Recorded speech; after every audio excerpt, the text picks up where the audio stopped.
Hernias are a common problem across the world, across age groups, across populations. A hernia is defined as what is called a protrusion of the abdominal viscus through a wall that contains it. Or in a layman's term, it is simply a bulge that can happen anywhere in your abdomen, starting at the very top, going all the way down to your groin. Not all hernias are the same, not all hernias are equal, not all hernias are treated the same way. Most patients with hernias will not even be aware that they have a bulge that is abnormal because this happens in an insidious manner which progresses over a long period of time and people do not notice such incremental developments.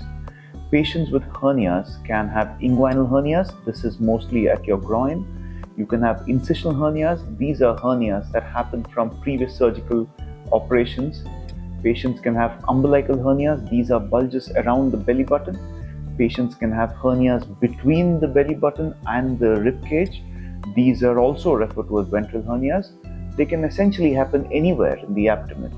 Patients can also have hernias at the back, which are referred to as lumbar hernias.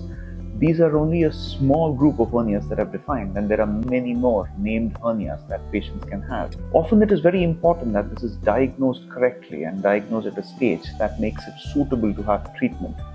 Patients with hernias also have a myriad of other comorbidities. This can be with the previous operations that they've undergone, it can be with the medical comorbidities that they have, or it can just be the strength in which their body is currently built. How one treats hernia has evolved significantly over a period of time. Hernia surgeries have been in place for several decades now, potentially over a century as well. We've moved on from techniques which essentially just strengthen the hernias, what were called as herniorrhaphies, where we just strengthen the hernia using the materials that we had around the site of the hernia itself, to moving on to more synthetic techniques that we're using now to augment the hernia repair. The idea is to close the hernia in such a fashion that there is no tension at the hernia site so that it prevents that pull away from the repair. What we've now done is that we've moved on to meshes that are also synthetic, biological, and can be positioned across several places in the abdomen. Hernia surgery was initially performed mostly in an open manner, where patients used to have long, big scars that took weeks to heal. We've now moved on to more minimally invasive techniques where we can place large meshes through very small openings in the abdomen.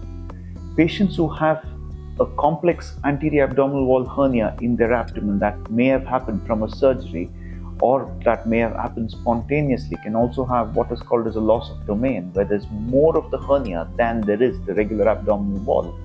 In these patients, it's very important that we get proper cross-sectional imaging, that is either a CT or an MRI, to quantify their abdominal wall, to measure the defect accurately, so a hernia surgeon who's trained in the art can perform a surgery that is very well planned out. We've even got augmented reality and virtual reality systems in which we can generate and get images up front of the operation so that it will help us plan better. Patients who undergo hernia repairs today in a minimally invasive technique can go home the same day or potentially a few days later. All that a surgeon asks them to do is not to lift something that's heavier than 5 kilos for about 6 to 8 weeks. These patients have good results if they're treated properly, and as surgical techniques improve and advance over a period of time, we are now seeing that patients do much better with these repairs. For those with much larger, complex hernias, which are much bigger, with a lot of loss of domain, or in whom the abdominal wall is thinned out, we've got other techniques that use the principles of plastic surgery, where we can split the muscles, split the fascia in a way as to achieve a certain facial closure. All of these things are done by trained GI surgeons or hernia surgeons with an interest in that field that develops over a period of time and with a lot of experience.